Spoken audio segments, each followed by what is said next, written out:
Salut les investisseurs malins, j'espère que tu vas bien. Je m'appelle Gabriel Jarosson et aujourd'hui je te propose un petit débrief de l'épisode d'hier soir de Qui veut être mon associé. C'était l'épisode 2 et on a eu plein de startups. On va regarder ensemble ces startups et les analyser avec les critères d'investissement gagnants de Léonis. C'est parti.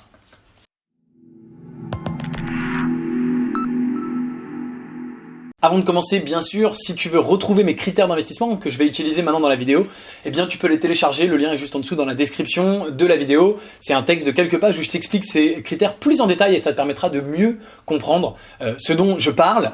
Même sans les lire, tu peux quand même comprendre. Pendant l'émission, tu as peut-être aperçu, si tu étais sur Twitter, j'ai tweeté mes critères d'investissement en live. Et donc j'ai repris tous les tweets que j'ai faits ici. Donc il y a pas mal de choses, on va regarder ça ensemble. Et on va commenter, éventuellement améliorer ces commentaires. Donc la première entreprise qui a été présentée, c'est Wash & Co, une laverie gourmande à Lille. Et donc voilà un petit peu ce que j'avais tweeté. Donc on va commencer par le premier critère, l'équipe. Alors j'avais mis difficile de juger et puis c'est à nouveau difficile de juger parce que j'ai trouvé que le fondateur s'appelait Damien, je sais plus comment, mais je l'ai cherché sur LinkedIn et je l'ai pas trouvé, ce Damien. Donc bah écoute, c'est vraiment d'autant plus, ça c'est voilà, Xavier Damy, pardon, je dis Damien, c'est Xavier Damy, mais je trouve rien. Donc je sais pas quel est le profil de ce type, de cet entrepreneur, pardon, un peu plus sympa. Donc difficile de juger sur l'équipe. Et il a dit après dans l'émission, une fois que j'avais tweeté, qu'il avait 87% du capital et qu'il avait un autre associé qui avait, il avait 83 et un autre associé qui avait 17 de mémoire. Et donc ils sont deux, mais en même temps il a une position dominante. Est-ce que l'autre avec 17% est à plein temps ou pas? Et s'il est tout seul, c'est plutôt mauvais, tu vois, pour la startup d'après. Il est tout seul, solopreneur, et j'ai dit que c'était un point négatif sur l'équipe. Donc pour revenir ici, il faudrait creuser, est-ce qu'il est seul ou pas? Bah, c'est difficile à dire. Pour ce qui est de l'unfair advantage, j'ai mis anyone can do it, n'importe qui peut le faire. Hein, donc je te précise, je te le redis, Wash & Co, c'est une laverie gourmande, donc c'est et un café et une laverie. Donc n'importe qui peut choisir d'ouvrir un café et une laverie. Il n'y a rien qui le protège, si je puis dire. Et avec l'unfair advantage, je cherche à répondre à la question, est-ce que quelqu'un demain peut venir faire la même chose et le faire mieux?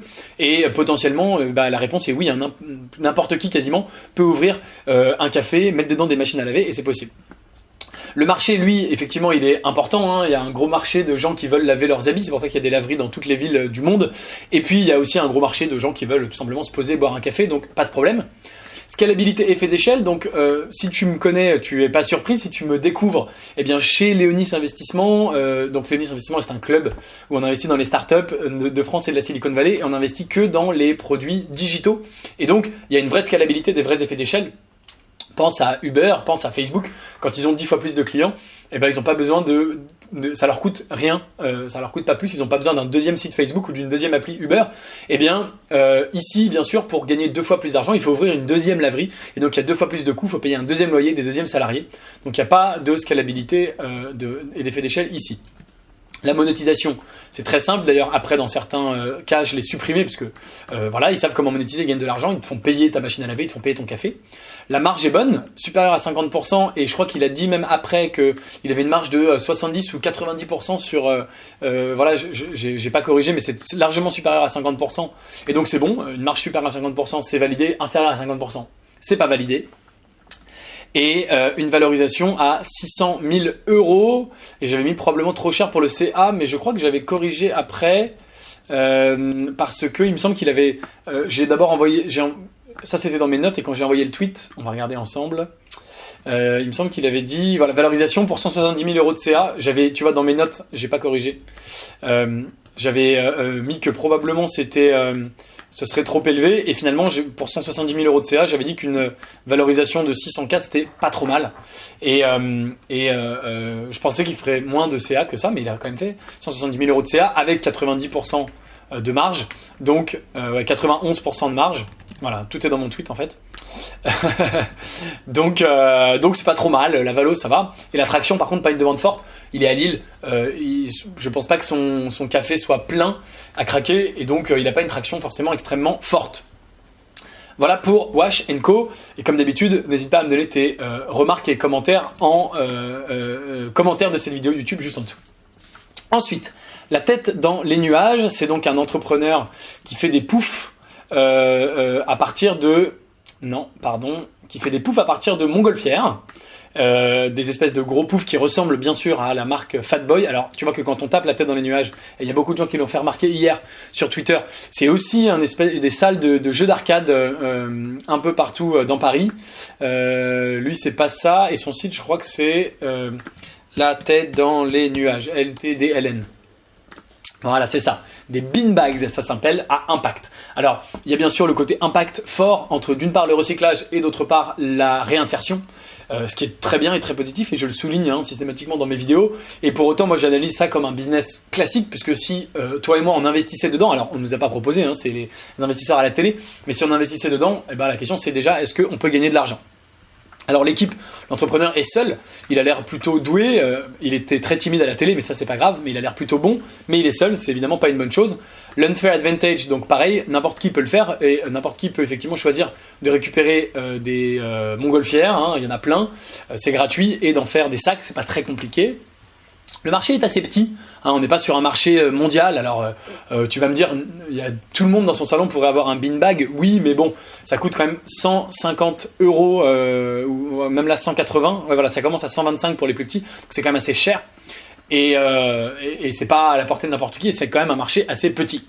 Toujours pareil, la scalabilité des effets d'échelle, c'est un produit physique, donc pour vendre le 1 millionième pouf, il faut le produire le 1 millionième pouf en payant la chaîne de production, les salariés sur l'usine, etc. Donc il y a bien sûr, comme d'habitude avec les produits physiques, des effets d'échelle sur le volume, mais pas autant d'effets d'échelle que sur les produits digitaux. La marge à 71% est très bonne, et la valo à 400 000 € est pas mal, puisqu'il a dit qu'il en vendait 5 par jour, donc j'ai calculé 5 par jour, fois 155 € fois 365 jours, chiffre d'affaires prévisionnel de 280 000 €, j'ai arrondi à 250 000 €. Donc s'il continue à vendre 5 par jour, il va faire à peu près 250 000 €, ce qui pour une valo à 400 000 € est assez correct. Ensuite, on enchaîne, je vais assez vite parce qu'il y en a beaucoup, et donc j'enchaîne sur Fishfriender. Donc Fishfriender, c'est une appli qui permet de prendre la photo de ce que tu as pêché et d'avoir la géolocalisation, la météo, la pression, machin et tout. C'est une appli gratuite dans l'App Store. Et alors, j'avais dit équipe difficile de juger, et j'ai retrouvé nos deux amis sur LinkedIn, donc c'est Grégory et Philippe. Tu vois qu'ils sont à Station F visiblement, et donc je vois que Grégory, il a un master en finance, il est d'une école de commerce et il a une expérience entrepreneuriale préalable, ce que j'aime bien. Il a une société d'acquisition, création, édition, de gestion de site internet encore aujourd'hui. Donc c'est pas une vraie boîte, c'est plus comme s'il était freelance, mais quand même. Et Philippe, pareil, lui il a fait l'ECE et lui aussi il a sa boîte auto-entrepreneur freelance depuis 8 ans. Donc l'équipe, je vais dire que c'est pas mal. Je vais un peu modifier ce que j'avais dit puisque j'avais pas regardé à ce moment-là sur LinkedIn. Ils sont tous les deux écoles de commerce. Donc pas une vraie complémentarité, et ils ont tous les deux une expérience entrepreneuriale qui n'en est pas vraiment une, ils ont été simplement freelance, mais c'est quand même pas mal, donc je veux dire que l'équipe c'est ok. L'unfair advantage, c'est qu'ils ont déjà lancé leur appli, ils ont 65 000 utilisateurs, ce qui est à nouveau pas mal. C'est pas un unfair advantage de fou, puisque n'importe qui potentiellement pourrait créer une appli et la proposer gratos, et d'autant plus quand tu la proposes gratos, tu vas avoir peut-être facilement 65 millions d'utilisateurs. Le marché c'est la pêche, et je crois qu'ils ont dit qu'il y avait 2 ou 4 millions de Français qui s'intéressent à la pêche. Moi évidemment en étant parisien ça me parle pas énormément, mais pour autant c'est un marché assez gros. Il y a une vraie scalabilité et des effets d'échelle puisque c'est une plateforme et une appli mobile, donc ça c'est vachement bien. La monétisation pour l'instant c'est pas terrible parce que c'est de la publicité et il y a très peu de boîtes qui arrivent à vivre convenablement de la publicité. Bien sûr, il y a un biais cognitif, c'est que les boîtes qui arrivent à vivre de la publicité sont des boîtes très connues comme par exemple Facebook, mais 99% des boîtes qui essayent de vivre de la publicité n'y arrivent pas. Cela dit, ils ont dit qu'ils voulaient lancer un abonnement, je crois, à 5 ou 10 € par mois, à premium. Et à ce moment-là, en monétisation, ça devrait pouvoir les aider à aller plus vite. Pour autant, nous, si on investit aujourd'hui. Et donc aujourd'hui, ils monétisent avec la publicité. Et donc aujourd'hui, c'est pas hyper intéressant. Et on ne sait pas quand ils vont lancer cette monétisation, si ça va fonctionner, s'il y a des gens qui vont payer ou pas. Et du coup, la valorisation à 2 millions d'euros, pour les 25 000 € de chiffre d'affaires réalisé en publicité, c'est évidemment pas du tout intéressant. En revanche, j'ai noté que la traction était pas mal, puisque 65 000 utilisateurs en quelques mois, c'est pas mal du tout. Donc là, on en a fait 3, il nous en reste 1, 2, 3, 4. On a eu 7 projets hier soir, donc on est seulement à la moitié de cette vidéo, ce qui t'explique pourquoi je vais assez vite. Alors, Maze, c'est une couverture, un plaid sensoriel thérapeutique, voilà, merci, qui est créé par les deux sœurs jumelles, si tu te souviens bien. Assez chouette comme projet avec impact, et ils ont eu un beau succès dans l'émission. Alors, l'équipe, bon, pareil, non, c'est ici, pardon. J'ai pas creusé, on va essayer de voir si on trouve ici en tapant Maze Plaid. Mais l'équipe, moi j'ai mis un bon point parce qu'elles sont passionnées par le projet, les deux sœurs. Elles ont vécu ça elles-mêmes en interne. Et donc ça c'est vraiment quand même, si tu veux, intéressant. Studio Twins Paris, tiens, les voilà. C'est vraiment intéressant, elles ont vécu ça elles-mêmes et c'est hyper chouette. Voilà, les voilà Louane et Nancy. On va voir si elles ont peut-être eu une expérience. Ah, elles habitent dans Paris 13e, ça c'est intéressant. Toujours autour de Station F. Si elles ont eu une expérience entrepreneuriale préalable, non, mais tu vois, freelance quand même. Et puis elles ont toutes les deux fait école de commerce et design, et l'autre école de commerce et objet connecté, donc vraiment hyper intéressant. Slasher, Studio Twins, donc pas d'expérience préalable, mais encore une fois, elles ont été concernées de près par ça, et c'est toujours quand même intéressant. Et je pense que ça leur donne un vrai plus, donc l'équipe, j'ai mis que c'était OK. L'Unfair Advantage, donc elles ont un brevet en cours de dépôt, elles l'ont dit, donc ça c'est très intéressant. Encore une fois, avec le Unfair Advantage, je veux répondre à la question, est-ce que si toi et moi demain on veut faire la même chose, on y arrive mieux ou moins bien, toi et moi ou quelqu'un d'autre? La réponse est on y arrive moins bien parce qu'on n'a pas ce brevet, on ne peut pas faire la même chose. Et en plus de ça, elles ont dit qu'elles avaient eu une validation scientifique. Le marché, malheureusement, il est important. C'est toujours dans ce genre de cas, je dis malheureusement, parce qu'on préférait qu'il y ait moins de personnes qui aient besoin de ça, mais il y en a beaucoup. Des personnes malades d'Alzheimer, des personnes autistes, des personnes... Il y a une autre catégorie dont ils ont parlé qui m'échappe à l'instant, mais il y a toute une catégorie de frange de la population que ça concerne. Et donc c'est 5 millions de personnes. La scalabilité des effets d'échelle, donc toujours pareil, c'est un produit physique, donc peu scalable, même s'il y a quand même des effets d'échelle, des coûts, des effets d'échelle sur les coûts dans des productions en forte quantité, mais pas autant d'effets d'échelle de scalabilité que nous recherchons chez Léonis Investissement, des produits complètement 100% digitalisés, digitaux, qui ne sont pas des produits physiques. La marge, ça n'a pas été abordé du tout pendant l'émission. Je suis assez déçu. C'est quand même important, surtout parce qu'ils ont eu des investissements. Hein. Il y a eu des investisseurs qui ont investi dans le projet, mais sans savoir quelle était la marge. Or, je pense que c'est important. Alors, en fait, aujourd'hui, ils ne le vendent pas, ils le louent. Et donc, la question de la marge est un peu moins importante, puisque même si c'est cher à produire, et ben, si tu le loues sur le long terme, tu vas effectivement rentabiliser très probablement, surtout à 300 € la semaine. Je crois qu'ils ont dit que ça leur coûtait, avec 100 000 €, ils en produisaient 1000, donc ça coûte peut-être 100 €. Donc, si tu le loues à 300 € la semaine, voilà, c'est très bien. Mais s'ils le vendent, on ne sait pas à quel prix, on ne sait pas quelle serait la marge, et ça aurait quand même été important.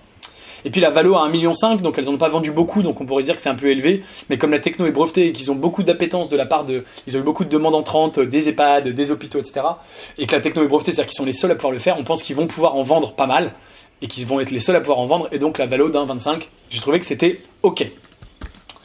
On arrive à Onzik, projet assez chouette de révision du brevet en bac et du bac en rap. Donc vraiment moi un projet qui m'a beaucoup plu hier et que j'ai trouvé très très sympa, très intéressant, avec deux fondateurs ultra sympathiques dont on va aller tout de suite essayer de voir le LinkedIn. Projet très sympa, donc l'équipe j'ai mis OK, ils ont tous les deux un passé d'école de commerce, je crois que c'est leur première boîte, mais pour autant... ils ont l'air vraiment débrouillards et bons, et notamment c'est Abou qui a développé tout seul l'application iOS, ils en ont parlé et j'ai trouvé ça assez dingue, très honnêtement. Qu'est-ce qu'ils ont comme... Ah oui, ils ont tous les deux fait du droit, mais ils se sont démerdés pour en arriver là, et ils se sont démerdés pour avoir 120 000 utilisateurs, donc ça te prouve, il y a des fois où l'équipe, peu importe d'où ils viennent, s'ils en sont arrivés là, ça te prouve que les mecs sont clairement bons, donc bravo pour l'équipe. L'Unfair Advantage, donc comme d'habitude, anyone can do it. Toi et moi, demain, si on veut créer une appli concurrente, on peut.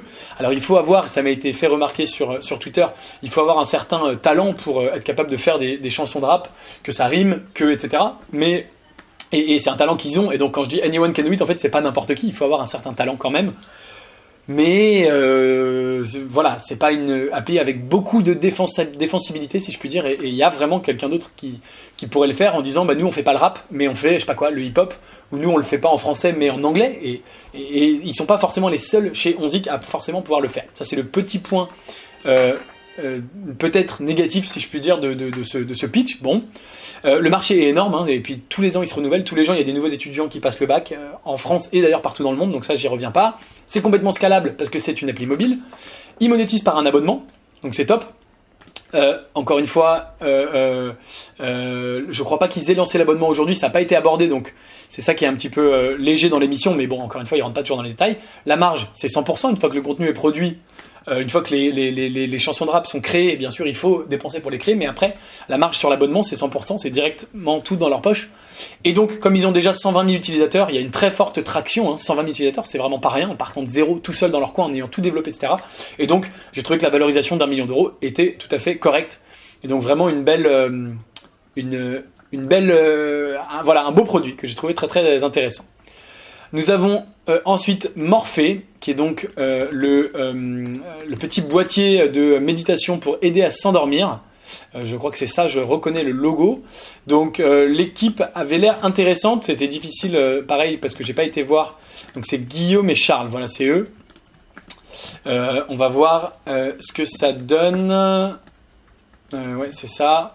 Donc Guillaume, formateur indépendant marketing, cofondateur de Morphée. Est-ce qu'il a une expérience entrepreneuriale préalable ? Oui, guillaumebaraton.com, donc il est entrepreneur lui depuis 11 ans, donc c'est pas mal, et il a une formation de marketing, et puis son associé Charlie, lui, il a une formation business également, et pas d'expérience entrepreneuriale préalable, donc l'équipe est pas mal, mais pas fou, et donc je vais faire ce que je fais parfois, c'est-à-dire que je vais mettre un oui-non. C'est-à-dire vert rouge. Oui, non, parce qu'ils sont tous les deux issus d'une formation business, qu'ils n'ont pas une énorme expérience entrepreneuriale au préalable. Guillaume, lui, il faisait de la formation réseaux sociaux, donc c'est pas non plus un business en tant que tel. Par ailleurs, ils avaient l'air tout à fait compétents et ils ont réussi à avoir 30 000 utilisateurs et à vendre. Voilà, comme ils ont dit dans l'émission, vous avez fait 4 millions de chiffre d'affaires à deux. C'est déjà pas mal et ça prouve que l'équipe est quand même bien. Donc je vais même dire que c'est oui. Allez, faire 4 millions d'euros de chiffre d'affaires à deux, c'est quand même vraiment pas donné à tout le monde. Donc on va dire que c'est une bonne équipe. L'unfair advantage est pas énorme. Pareil, anyone can do it. N'importe qui peut le faire. Si toi et moi demain on s'appelle et qu'on se dit bah tiens on va faire un boîtier pour faire de la méditation. Et puis par ailleurs ils ont une concurrence énorme. C'est-à-dire qu'ils ont un unfair disadvantage. Ils ont un désavantage injuste. À savoir que leur concurrence c'est des applis qu'on peut télécharger gratuitement alors que eux il faut payer le truc à 79 euros. Donc vraiment là-dessus pas terrible. Le marché du trouble du sommeil c'est 4 millions de personnes en France ils ont dit et je sais plus combien de millions en Europe. Donc ça c'est un vrai marché, il n'y a pas de souci. Comme d'habitude, scalabilité, effet d'échelle, c'est un produit physique, donc il y aura une petite scalabilité sur le volume, mais pas autant que les produits digitaux. Ça y est, j'en ai parlé plusieurs fois dans la vidéo, donc je me répète pas. La marge est de 35%, très mauvais, bien sûr, pas bon. La valo est à 5 millions pour 4 millions de CA prévus. Alors, ils disent on va faire 4 millions en 2019. En fait, ils disent qu'ils en ont vendu 30 000. Donc, si tu prends 30 000 fois 79 euros, ça nous amène seulement à 2,3 millions de CA et non pas à 4 millions. Donc, ils en ont vendu 30 000, mais ils ont fait un peu une projection. Bon, ok, pourquoi pas. Mais ça va, même s'ils ont fait 2,3 millions, 5 millions de valo, c'est pas déconnant, mais bien sûr à mettre en rapport avec la marge. C'est-à-dire que s'ils font 35% de marge, sur leurs 2,3 millions fois 0,35, ils ont dégagé 800 000. Donc une valo à 5 millions pour une boîte qui fait 800 000 de chiffre d'affaires, c'est pas fondamentalement déconnant, ça le fait. Et bien sûr, si on prend 4 millions, 2, 3, 4, 5, 6, ça veut dire qu'ils ont fait 1,4 million de marge et donc de résultats de marge brute. Et donc une valo, il faut voir bien sûr combien ils font de résultats nets, mais comme ils sont que deux, ils n'ont pas beaucoup de marge salariale. De masse salariale, pardon, et donc une valeur à 5 millions, c'est pas déconnant. Et une belle traction, parce qu'ils ont vendu quand même 30 000, donc 30 000 utilisateurs, c'est quand même vraiment pas mal du tout. Enfin, pour terminer, Rustic, qui est le parc d'attractions complètement fou. Alors le site hier soir était inaccessible, parce qu'il y avait trop de monde. Voilà, devenez bâtisseurs en finançant. Et donc ils sont sur KissKissBankBank, très malin, parce qu'ils vont sûrement avoir beaucoup de gens qui vont décider de participer. Ils cherchent 10 000 euros. Enfin en fait ils ont cherché hier 500 000. Et donc pour 10 euros, 20 euros, tu as des packs avec une insigne du bâtisseur Rustic, une insigne en cuir, c'est trop drôle. Et j'imagine qu'au bout d'un moment tu vas pouvoir, pour 100 euros, tu pourras aller peut-être voilà, une place. Tu vois, à partir de 200 euros, tu peux avoir ta place dans le truc quand il ouvrira, s'il ouvre. Donc Rustic c'est un parc d'immersion un peu à mi-chemin entre un escape game et un parc d'attractions à la Disney, assez fun, d'un concept assez nouveau qui sera le premier en Europe. Je pense que ça a dû plaire à beaucoup de gens devant leur télé hier soir. Moi très franchement ça pourrait clairement m'amuser d'aller y faire un tour. Pour autant t'as vu que j'ai mis beaucoup de points rouges, donc l'équipe est pas expérimentée dans le sens où ils ont jamais créé ça, ils ont jamais géré un parc. au préalable. En tout cas, je ne crois pas, sinon ils en auraient parlé. Et en même temps, il y a peu de parcs comme ça qui existent, donc c'est assez normal. Mais évidemment, ça aurait été plus simple si c'était les mecs de Disney qui disent bah, on crée un nouveau parc, on a l'habitude, on a créé Disneyland Paris. Unfair Advantage, eh bah oui, n'importe qui peut le faire, c'est une question vraiment de moyens, et ils ont besoin de 9 millions, donc n'importe qui trouve 9 millions peut ouvrir un parc. Hein, ils n'ont pas une compétence spéciale de on est les seuls à savoir faire un parc. On peut prendre des gens qui designent des aventures et qui créent un parc, même s'il y a vraiment, c'est un challenge énorme, mais ils sont pas forcément les seuls dans une position à pouvoir le faire. Le marché est pas non plus énorme. Si tu veux, c'est un truc assez spécifique. Il va falloir se déplacer en Normandie c'est pas un truc, c'est un truc un peu d'un genre nouveau, mais c'est pas un truc où tous les jours les gens se disent tiens, si seulement j'avais un parc d'aventure en Normandie. Non, c'est un marché. Il n'y a pas une forte demande aujourd'hui. Il n'y a pas de scalabilité. Effectivement, c'est un lieu physique. Ils sont limités en nombre de places et donc il y a beaucoup de salariés. Donc ça scale pas énormément. La marge n'a pas été abordée du tout, mais je suis pas sûr qu'elle soit très bonne. J'ai mis sûrement mauvaise, surtout qu'ils ont dit que c'était pas cher du tout. Hein. Je crois qu'ils ont dit que c'était je sais plus, 40 € l'entrée ou un truc comme ça, ce qui me paraît dérisoire quand on voit que les parcs type Disney coûtent plutôt 100 € la journée, eux ils seraient à 40, ça me paraît vraiment pas cher. Et la valorisation, donc 10 millions d'euros, puisqu'ils cherchaient les 500 000 pour 5%, ce qui nous fait une valo à 10 millions. Et donc, comme ils ont rien, hein, une valo à 10 millions, c'est évidemment un peu élevé, même si ils prétendaient faire 4 millions dès la deuxième année. Donc potentiellement, pour une boîte qui fait 4 millions par an, 10 millions, ça peut être intéressant, mais aujourd'hui, ils n'ont rien fait. Et donc aujourd'hui, ça ne vaut pas 10 millions. Et pas de traction, puisque ce n'est pas lancé. Donc, voilà, c'était un truc très très marrant, sympa, fun, avec les déguisements à la télé, mais malheureusement, les seuls qui écopent du 100% rouge. Et pour autant, encore une fois, quand ça ouvrira, je serai potentiellement partant pour aller faire un tour, why not. Mais ça peut être intéressant. Donc voilà, et je suis en train de vérifier, il n'y en a aucune qui a eu 100% vert. La mieux, c'est Onzik, qui a presque tout en vert, sauf le Unfair Advantage. Voilà pour le récap et mon analyse de Qui veut être mon associé, l'épisode 2. Dis-moi ce que tu penses de cette vidéo, est-ce que tu veux que je les fasse toutes les semaines? Évidemment, si toi tu veux investir dans les startups, tu peux rejoindre le club privé Léonis Investissement. Le lien est dans la description. Dans ce club privé, on investit dans des startups en France et surtout dans la Silicon Valley qui ont un énorme potentiel, des startups 100% digital avec de la scalabilité, des effets d'échelle. Et on est plus de 130 dans le club privé. On a investi 1 million d'euros l'année dernière en 2019. On va investir à peu près 5 millions d'euros cette année. Donc tu peux rejoindre le club. Le lien est juste en dessous dans la description. Et voilà, écoute, merci d'avoir regardé la vidéo jusqu'au bout. Donne-moi tes commentaires sur les différentes boîtes juste en dessous de cette vidéo en commentaire. Et je te dis à très bientôt pour une prochaine vidéo. N'oublie pas bien sûr de t'abonner si tu veux être sûr de ne pas les rater. Ciao.